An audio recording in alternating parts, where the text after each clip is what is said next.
Hello and good morning, everybody. My name is Mandy Tice. I'm the director of the School of Atelier Arts, and today is our final day painting on our sphere project here. You can see that, we have a lot going on. Oh, we're getting a little bit of glare. I'm gonna have to put up some screens here, but notice how that glare goes away when my is blocking. I'll block that in a minute here. Interesting light. We have lots of snow, so we're getting lots of bouncing light in through the windows from all directions. So I'm gonna have to definitely work on my studio setup and my blackout curtains. Um, but we've gone through a large process and a time-consuming process. This is our 20th hour working on this together. And, today our final goals are just to kind of clean up any little thing that we see. So something that started bothering me when I was looking at this morning is there's a little bit of a jaggedness in the core shadow over here that I want to adjust. And then what we were talking about yesterday is extending this mid-tone around just a little bit more around the top of our sphere here. Just giving it that really, really rounded feel. It's one of those things that, the more refined you get, the harder it is to see. And, we also have the situation where you guys are viewing this through a camera, which can be advantageous. It's like stepping away.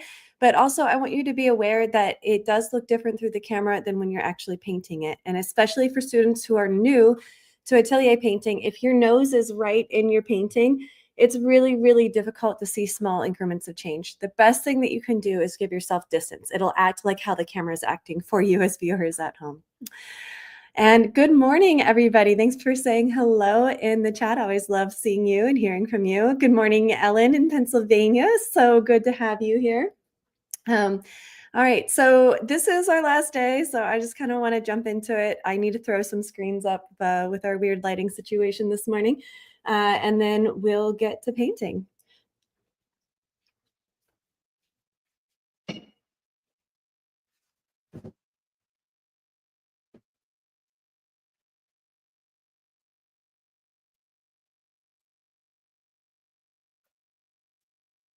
Okay. Much better already. We're still getting a little bit of a shadow. Wow, it's interesting because depending on the time of year, the angle of the sun changes and the time that it comes in the studio is changing. And it's now, even in the month that we've been working on this class, right? The angle has extended so much that my screens are no longer wide enough to block all of it. So we're definitely getting some shadow today. We're just gonna have to make it work. We'll figure it out. It'll be fine. Everything's fine. Uh, excuse me. And good morning, Leola. Sorry, I need some coffee. Good morning, Leola. So good to have you back. Just a reminder for everybody, this is our last day working on the Sphere project, but I hope you will join us in our online Atelier Painting Bootcamp. We are starting with a project just like this where we are applying what we learned here into a drapery project. And that is starting February 18th, 2025. So I hope that you will join us for the online Atelier Painting Bootcamp. I put a link for the bootcamp in the description of this show. So I hope you'll join us there. Okay, time for the painting.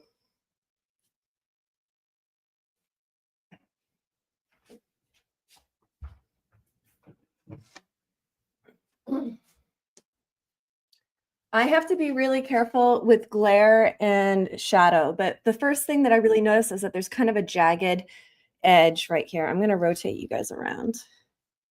Really tuck you in nice and tight. There's a little bit of a jaggedness right here. And whenever you see a problem, of course, we want to determine, is it the dark that needs to come over or is it the light that needs to come over, right?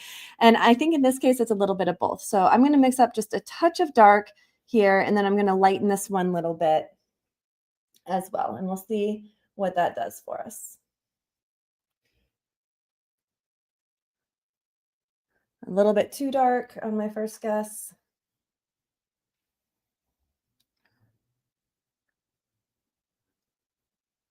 A little bit too light. I need something in between those two.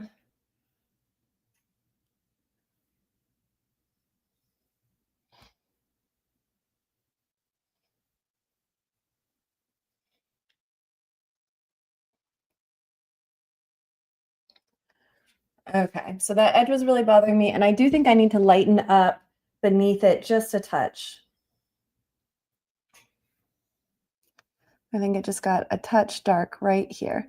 And this is not a big adjustment. We're not making big adjustments on this pass. These are little adjustments, little bits at a time. Right.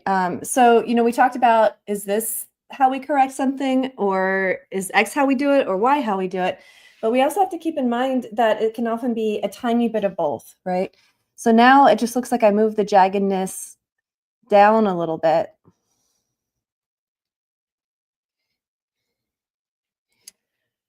Um, and I am really surprised by the light today. This is new light that I haven't seen in the studio at this level. And so I'm going to have to really consider that because it's quite difficult to paint right now with the situation. Let's see. Is it just this one area? Because part of what's happening right now, the camera is reading as this is still being jagged, but it's because it's catching glare from bouncing light from the snow outside, and it's actually darker than this. And I'm wondering if I rotate it around. See, do you see how it started to disappear when I rotated it? Um, because of the angle of the camera receiving that light. So we are certainly going to have a challenging day today. Well, Ellen has a cheerful outlook. She's saying, well, maybe it's hopeful that spring is coming. That's a nice way to think of it.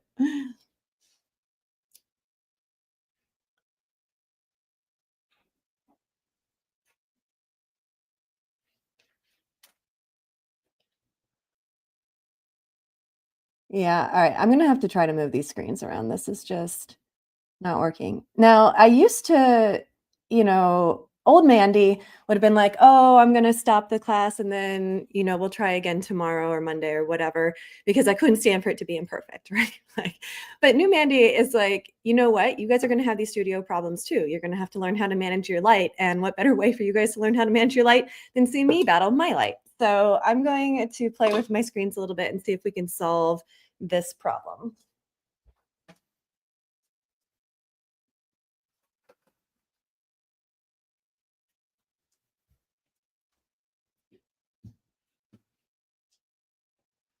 Let's see. How did that do?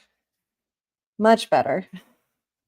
Still a little bit of a shadow being cast by my hand, but that is much better. It's funny because the way I put them first was just blocking the windows directly, but there was still light coming in at a deep slant, bouncing off the wall across from me and getting in. So this time I just moved the screens to block just the bouncing light. So now my windows are open and not being blocked, but just the bouncing light is being blocked, and now we have a slightly better situation. Still would prefer not a shadow, but it's so much better than it was a minute ago.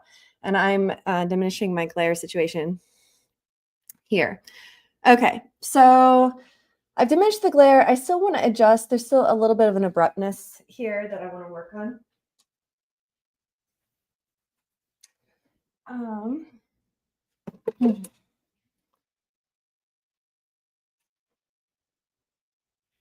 And keep in mind too that when you are painting, if what's dry underneath it, it's often a little bit lighter than it's going to be when you eventually varnish your piece. This is called sinking in. You guys are still getting a little bit of that glare. I'm trying to find just the right angle for you. We get something called sinking in, which means anything that's dry is a little bit lighter than it's actually going to show up when we varnish the piece. There's lots of advice out there on how to deal with sinking in. Um, you can do something called oiling out at the beginning of each day where you put a thin, bit of oil on your painting, but I detest oiling out.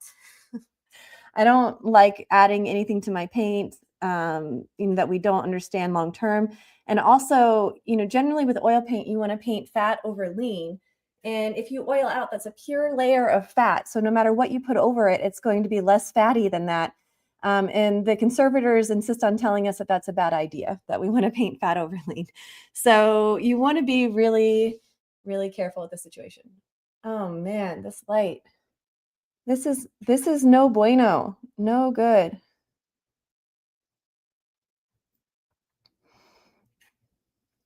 It's definitely a new angle just today. How magical is that? Um, yeah, because this is reading as light, but it's really just glare. It's actually an okay value down in here. All right, I need to rethink what I'm doing today because I don't think it's going to help either of us learn or teach with this situation. Um, I wonder, well, how about this? I'm going to work up here, which was the original plan today, because it looks like the worst offending area for the glare is over here. So let's work up here a little bit and see how it goes.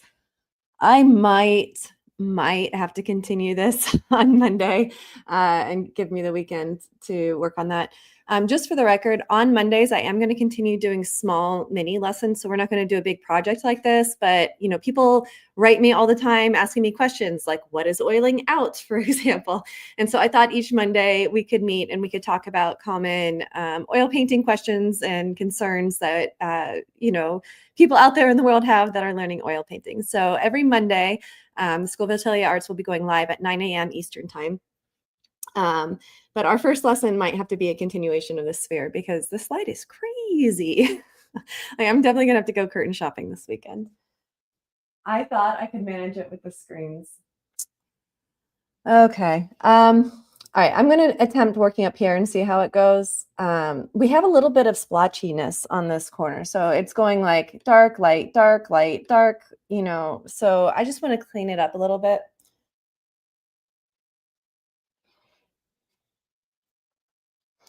And again, anytime we're approaching this, too dark. Anytime we approach this outside edge, we want to be very, very careful because it's playing a really big role in the sphere feeling round for us.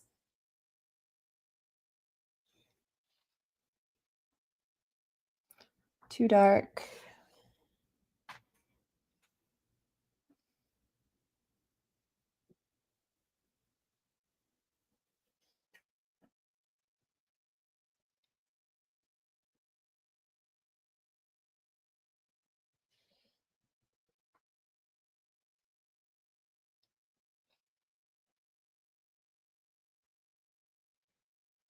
A little too light.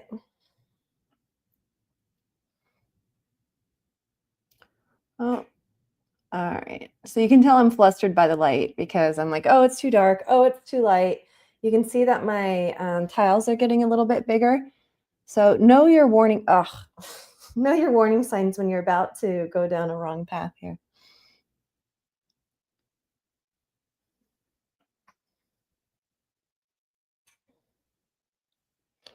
It's definitely too dark.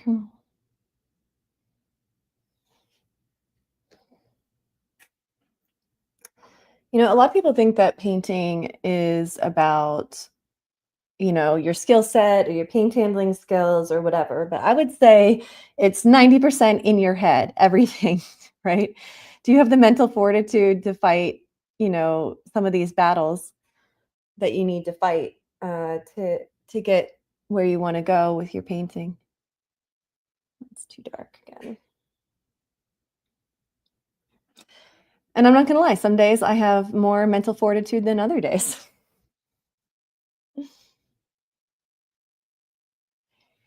But even on your bad days, I don't believe in waiting for inspiration. I believe in the discipline of painting, right? So whether you feel like painting or not, even if you really, really don't feel like painting, here's what I do. I sit in front of my easel and I make myself hold my brush and I'll set the timer for 5 or 10 minutes.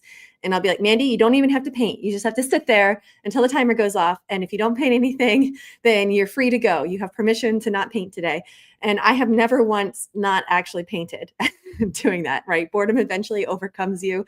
And you're like, okay, I see one thing. Okay, let me just get my brush. I'm going to fix this one thing. And the next thing you know, you get into it. So, you can't rely on pure willpower to paint. You need to set yourself up in every way possible to nudge you into your painting practice, especially on the hard days, right? When you're feeling really inspired, sure, that's the easy day to paint, right? But, building your discipline as a painter, it's something that you do when you feel like it, when you don't feel like it. If you want to be a professional painter, you need to set yourself up and have these nudges in your life to do the thing that you're trying to do. I see lots of, agreement in the chat there. Oh, and Ellen has a good suggestion for curtains. She's saying that there's Velcro on them, and your daughter-in-law had one for the baby when they visited. Yes, yes. I'm a big fan of the curtains that don't have strings, or like the blinds that don't have strings that just lift up and down. Like I hate strings. I don't like I just don't want any of those, but I feel like that would give me a lot of control with how much light. Because the other thing too, if I completely block out all other light in my studio except for my one north facing light, then I'm not going to have enough ambient light necessarily to paint, right? So I need something that I can control how much light comes in. And especially when it was December, right? I barely had enough light coming in those windows when they were open. So I need something a little bit adjustable in there. And McGreed's saying that it's good to know that the struggle to your easel is real. Yeah, yeah. I mean, I'll go through phases where I can paint every day and I'm like waking up excited to do it. And I'll go through, periods of time where it's a struggle, right? And one of my nudges is actually teaching, this class, right? Like I would say 9 out of 10 days, I've been really happy to wake up and be here. 1 out of 10 days, I'm like, ah, like, this is really hard. I have so many things to do, or, all those excuses that come up, right, for us. So to me, teaching is one of my nudges, right, to help me.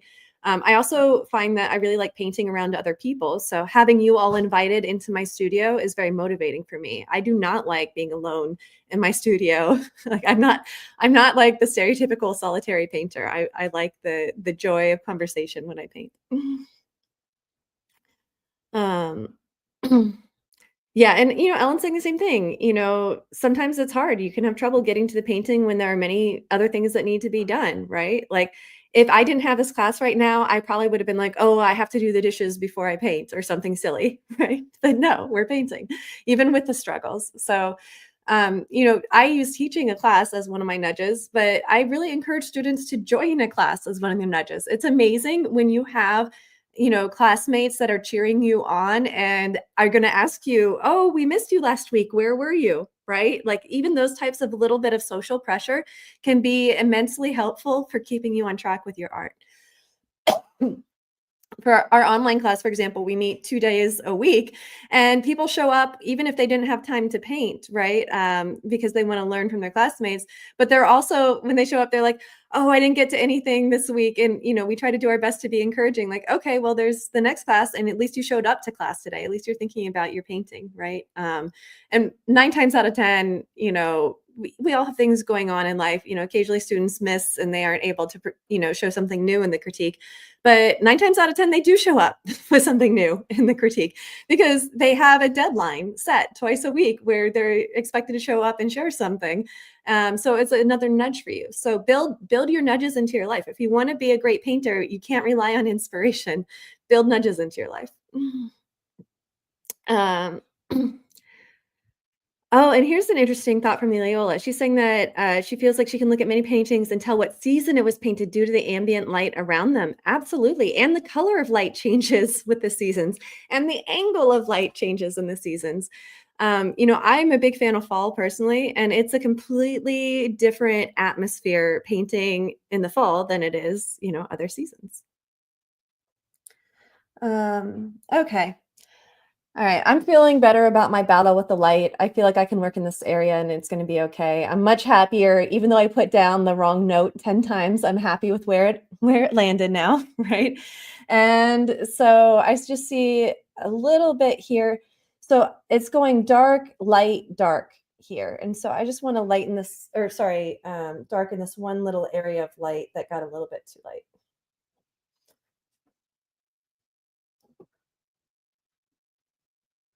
And I mean, this is such a small change. I don't even know if you can tell, but it's the little things that really start to make a big difference in your painting at this point.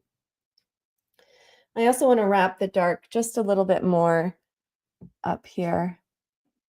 Oh, that's too light.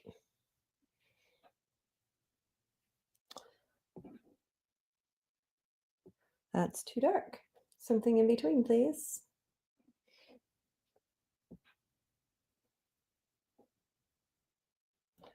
Oh, so I accidentally went outside my border, so I'm going to get my dark paint and edge it back in.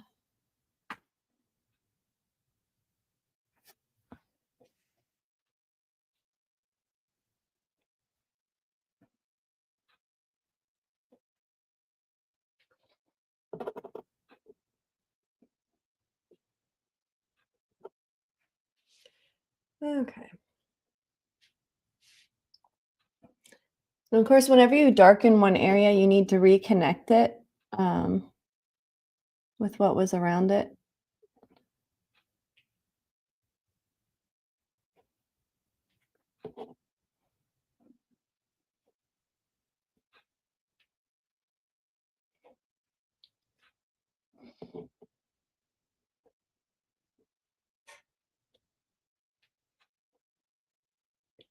Okay. So I'm just going to stand back again. You guys have a slightly better view because the camera is organizing values a little bit for you. I still need to darken this top coming across here. It's still a little bit light. So what's happening is this midtone's getting extended here. And I don't know if you remember, but we darkened this background a few lessons ago, and it's giving us the space where we can darken this edge and still have it be slightly lighter than the background behind it. Alan's saying that I feel kind of attached or bonded to the sphere and I didn't even paint it. I mean, we've spent 20 hours with this sphere. Like, I think it's fair. Like, imagine, your favorite movie is probably like 2 hours long, right? And then this is 10 times more investment than your favorite movie. Right? So, yes, you can say it. It's a safe space here, Ellen. Safe space.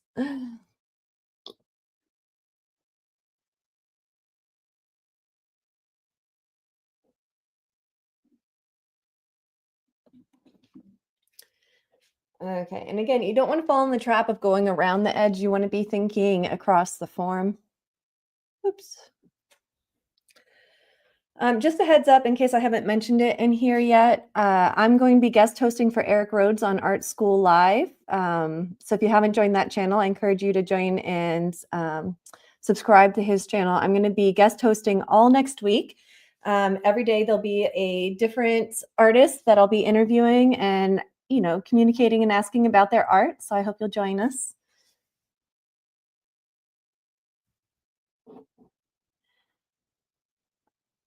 We have a lot of fun over there.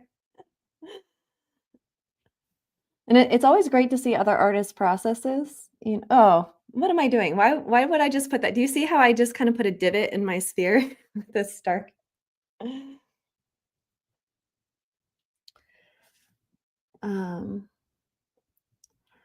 Also, I wanted to let you guys know that some of you may be familiar, but the School of Atelier Arts, we release worksheets that help students practice different art skills. They're great for your own individual practice, and they're also wonderful for those of you who are school teachers. I have quite a bit of school teacher followers, art teacher followers through the School of Atelier Arts. And we are releasing a new worksheet set on Monday. So we're releasing a worksheet set on composition. So if you struggle with composition or, just want some like exercises to kind of drill you on different compositional ideas, there's more than 50 worksheets and we're going to be releasing them on Monday. So stay tuned for that. I will give more information on that on Monday with Mandy on Monday. All right. How do I feel about this? All right, that's feeling wrapped, right? So what we don't want is a point. I'm still getting a tiny little bit of a point up here. I don't know if you guys can see this in the video, but it's feeling like there's just a little bit of a point here, like that the sphere is going up this way. So that just means that I need to extend the midtone there a touch more.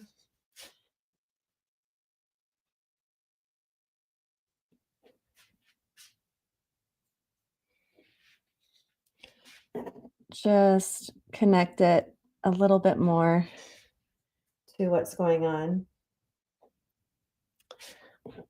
below it.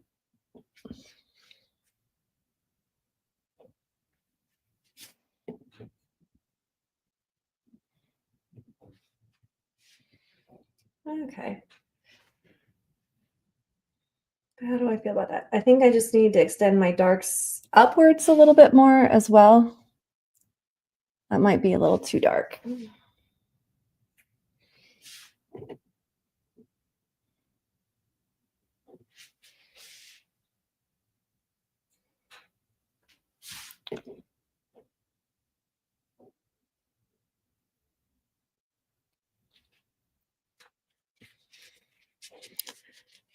Um, Alan's saying she's trying to take in all the composition wherever she can get. I mean, that's why I made these worksheets. Is it was an area my students were struggling with setting up their own, paintings and drawings. It's one thing to have the skill set to draw and paint. It's another thing to set up something that's really beautiful and that reads really beautiful by the time you go through all the suffering of drawing and painting it, right? I can't tell you how many times I'll have students paint just an absolutely beautiful still life. And then I'm like, oh, if only it was 2 inches to the left, right? Compositionally, right? Has that ever happened to you guys where you finished a painting and you're like, oh, I really wish I had just moved it over the tiniest bit? Or if I had added one more thing or taken away one more thing, because we see the painting a year later, 2 years later, and we can see it with innocent eyes again.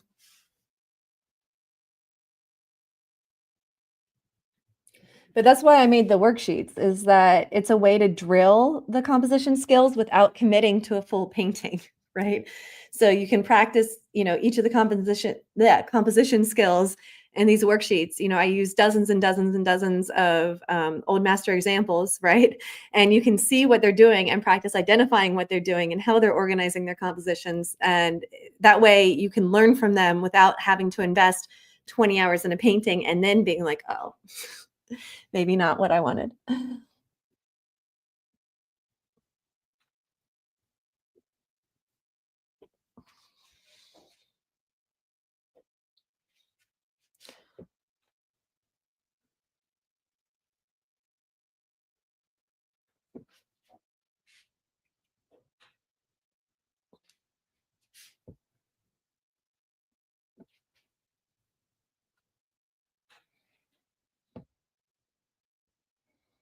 I really believe in practicing one skill at a time and combining them together. That's what I teach in the online Atelier painting boot camp. I really organize the projects so that we're focused on one thing at a time. And then you can build the skill set together. I feel like it's really overwhelming when you're trying to learn 100 things at the same time. I feel like you learn none of them especially well when you take on too much at a time. And that's why I keep making these worksheets too. Partially for all those art teachers out there who are trying to teach art in 45-minute lesson plans, 45-minute time increments, but also for any Atelier students out there that, want to focus on really working on one area of their painting, skill set at a time. These worksheets, I have some on portraiture, I have some on drawing the figure, I have some on color theory, and each one of those helps you practice that skill in isolation so that you can really master it and then refold it back in or reincorporate it back into your main practice. Yeah, a lot of people to do that, Ellen, they put off composition. They think, oh, that's not the important thing. I just need the skill set. Anybody can put something up there. But, what's the point of painting if what you're trying to communicate visually doesn't make it through? Or if you're aspiring to a beautiful painting, but your composition is what's holding you back from that, right? All right. Um, how do I feel about this? Being mindful of the glare, being mindful that I had a little bit of jaggedness up here before that I want to make sure is not coming back.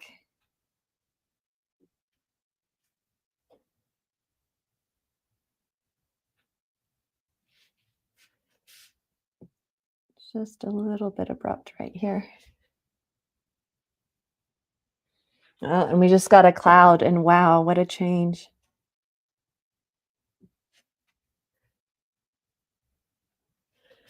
This spring light's going to be a whole different ball game. This is my first spring in my studio.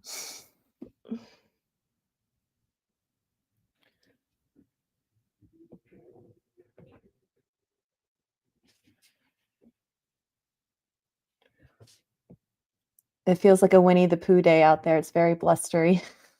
I don't know if you guys can hear the wind, but it's going, "Ooh."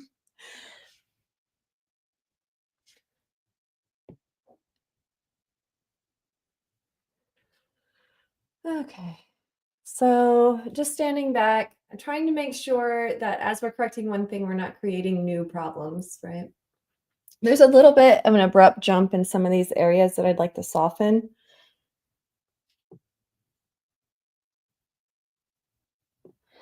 Part of what happened is that we darkened the outside edge, which is giving us more space to transition to our lighter areas.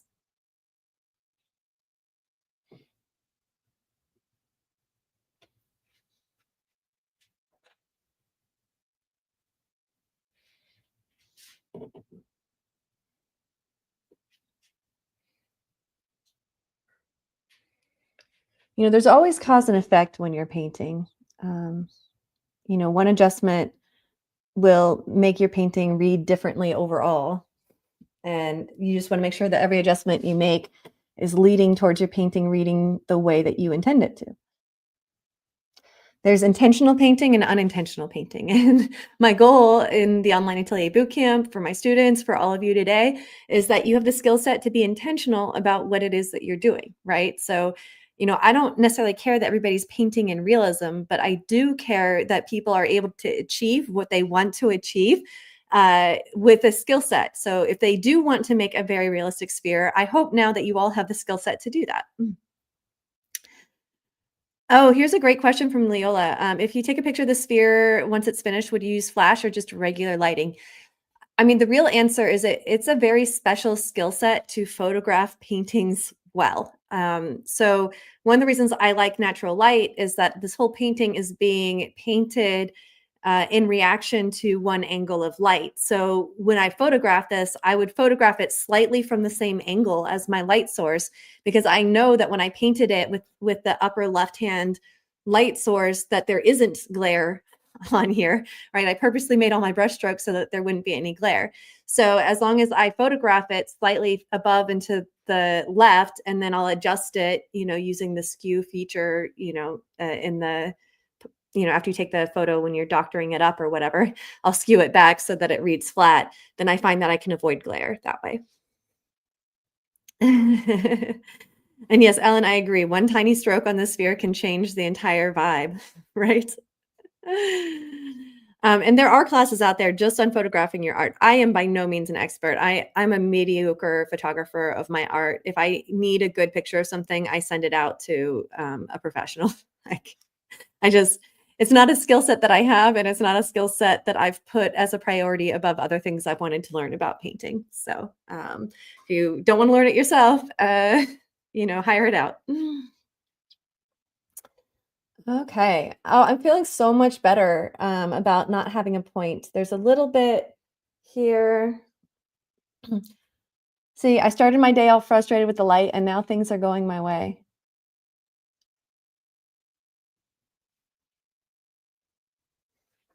It can go the other way too. You can start off having a great painting day. Uh, but it's always a joy when you can pull one around. And it wouldn't have happened if I didn't have my discipline, right? Like if I wasn't teaching this class, I probably would have quit 20 minutes ago, being like, today's just not my day. I got to fix my light, right? But the nudge, right? You got to keep going. And I've managed to fix at least the problem up here today.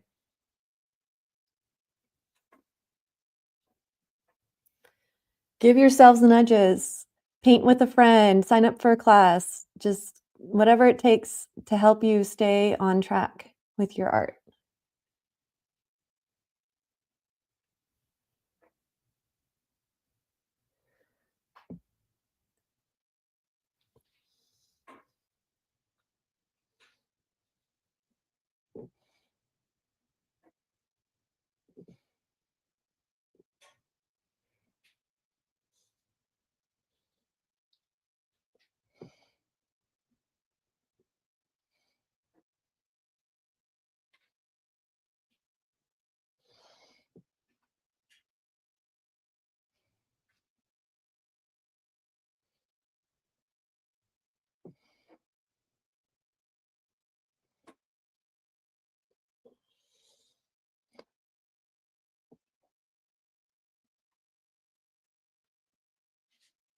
That's too dark up there.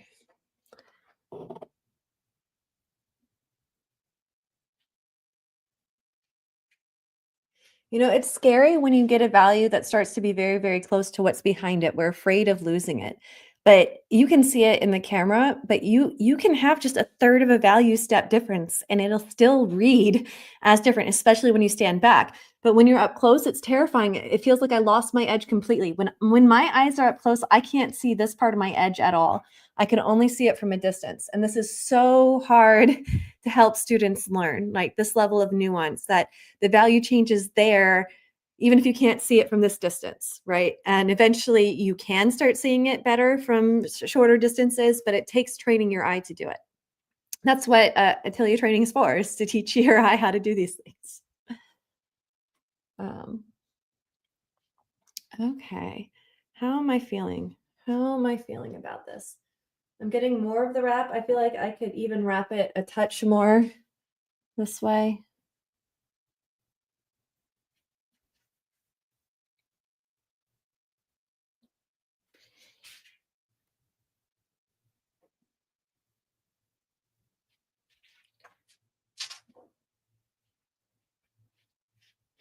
It might have been a little too dark.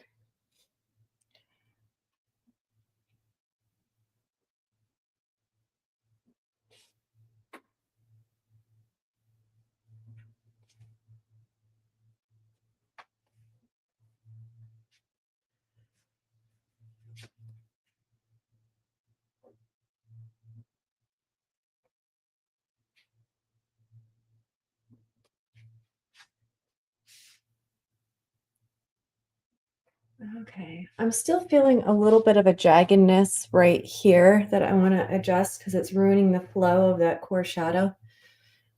And it's just a little bit, and I can see it right now because the sun went away, so I want to work here while I have the advantage.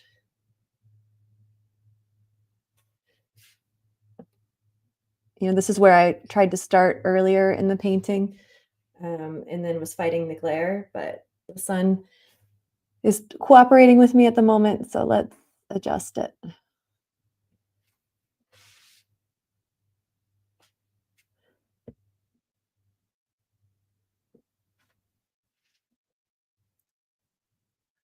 That's feeling better.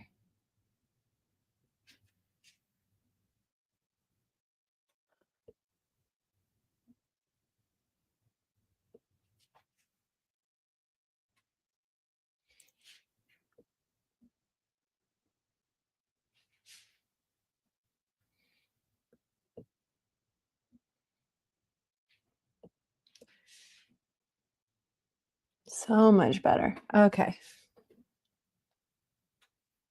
Still seeing a little bit. You know, actually, I think it's probably okay. It might actually need to be a little bit lighter in the areas around it.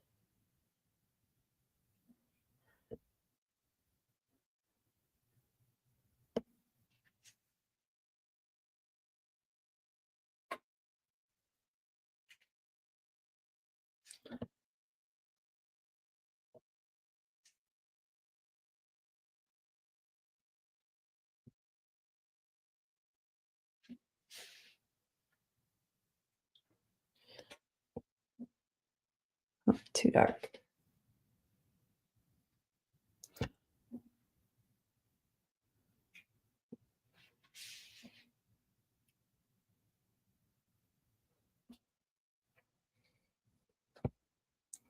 You know, it's a little bit of push-pull in this one area where it feels too dark and then I lighten it. So there's just an exact place that we need to make the transition.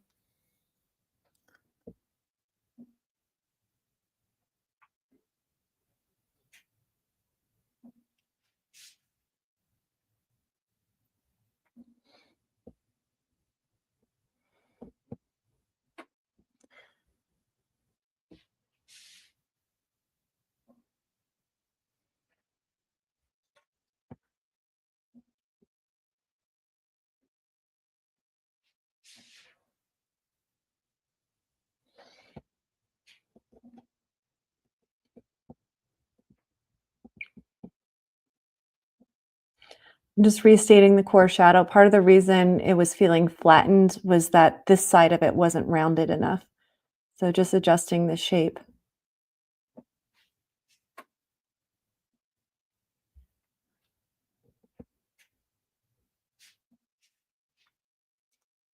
And it does seem to me that this part of the core shadow could be just a touch darker. Remember that we darkened the background, so it's really giving us some space here to make less of a shift between our light and our shadow. Down here, I'm only dropping it maybe a half a value step. And again, it's to the point where you can't even see the difference between this and this.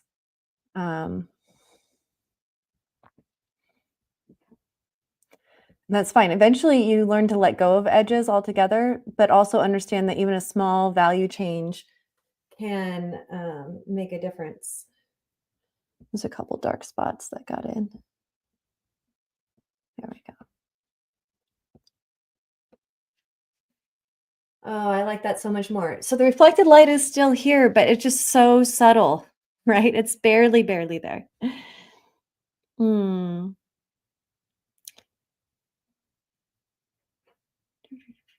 Oh, I love that, Leola's been sending her family pictures of what they've been of what she's been learning in here. I love it. I love, love, love. Okay. All right. I love that subtlety so much better on the reflected light. There was a point in this painting where this was almost obnoxious, but the reflected light is so subtle. People give it way too much emphasis. If I could pick one mistake that students make is that they put way too much reflected light in their spheres. So um, I'm just like, I'm getting a little bit of goosebumps. I'm also going to darken just a little bit on this edge. Remember that the reflected light's bouncing in, but as it comes on this edge, it's going to be just a slight bit darker. And I can make it a slight bit darker because remember we darkened the background.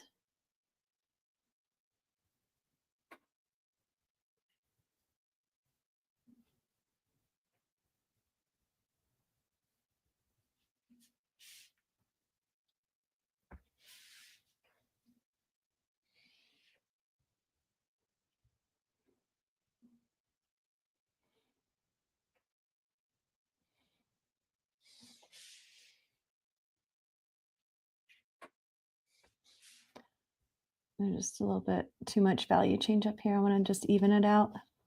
I'm essentially hatching with my brush right now. There's not a ton of paint, but because we had made adjustments up here, there's wet paint for me to kind of hatch through.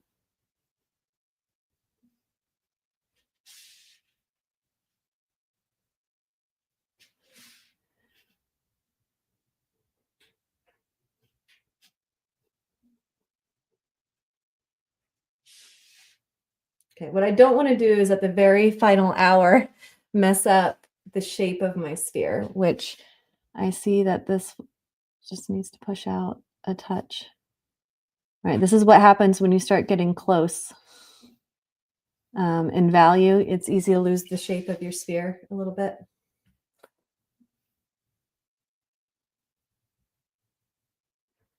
So it's like you can have a soft edge, but it still has to read in the right place.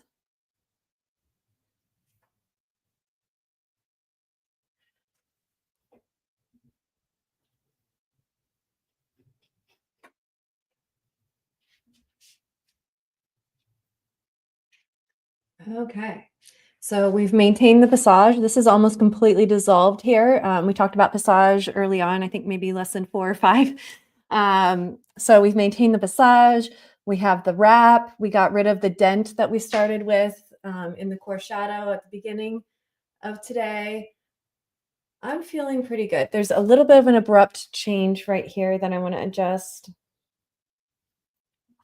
The problem, of course, is that you can paint on this forever. I could do a whole another month in this painting, and really take it to a fine level, which is totally valid.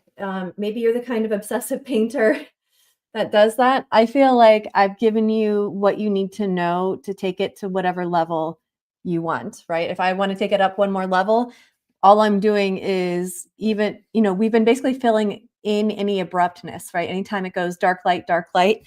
And so if we wanted to take it to the next level, we just adjust that even tighter and even tighter, right? But I don't really have more information for you at this point.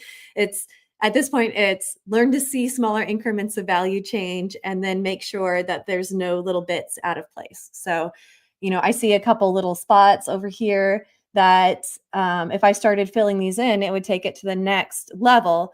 But I don't want to necessarily do that right now because right now the whole sphere is kind of taken to a similar level. And if I start really refining one area to the next level, then I have to take the whole sphere to the next level.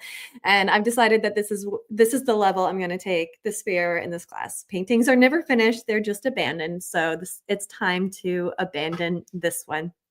Um, if you are interested in purchasing this painting, sphere paintings, people love them. Feel free to email me at Mandy at School of Atelier Arts. I sell paintings first come, first serve. So whoever sends the first email, if you're interested, that's available. Thank you very much. I'm so happy to have done this project with all of you. It's lovely working with you. I love the community we've built here in just one project, and I look forward to continuing that every Monday. So I hope to see you back on Monday with Mandy. And again, I'll be guest hosting Art School Live, and it's a big eventful week coming up. We're launching composition workshop or worksheets. I'm guest hosting Art School Live, and we're going to have our first Mandy Monday. So lots of fun, cool things going on, and I hope to see all of you there. If anybody is interested in continuing their learning journey like what we were doing here this last month, I hope you'll join us in our online Atelier Painting Bootcamp. We start our next project February 18th. So this week is a great week to join and get acclimated going into that project. So I hope to see you. Those of you who are interested in continuing painting and learning at this level, I hope you'll join us this week. Okay. I am so glad that you guys learned so much. Thank you. I love reading the chat, and I love that I get to paint for me, but I also get to paint and educate, all these art lovers out there in the world. I think painting is for everybody. Training your eye is for everybody. When you go through this project, you're going to see smaller increments of value than you could before you started this project, right? So it's really incredible what's possible with Atelier training, that you'll be able to see better for the rest of your life just because you spent 20 hours with me working on this project. I think that's so amazing. And I hope that if you want to continue training your eye, you'll join us in our online Atelier Painting Bootcamp. So hopefully I'll see you there. And until then, happy weekend, everybody. And I'll hopefully see you either in class or on Monday on our next live stream. Bye, everybody.